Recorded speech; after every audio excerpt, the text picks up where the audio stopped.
అతిక్రమముల నిమిత్తము నీవే ప్రాయశ్చిత్తము చేయుదువు.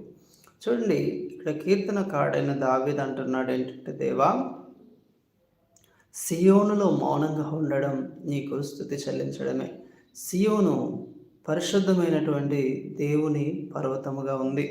ఈ పరిశుద్ధమైన దేవుని పర్వతములో అంటే యెరూషలేములో దేవుని యొక్క ఆలయం ఉంది. దేవుని యొక్క మందిరం ఉంది. అక్కడ దేవుడు తన నామ మహిమార్థమై ప్రజలు దేవుణ్ణి ఆరాధించినట్లుగా ఒక మందిరమును కట్టించమని దేవుడు దావీదుకు ఆజ్ఞాపించాడు.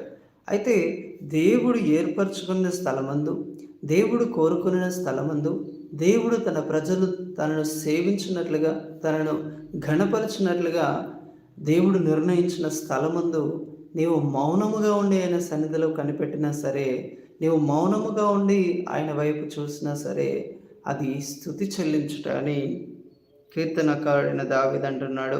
ఇంకా అంటున్నాడు,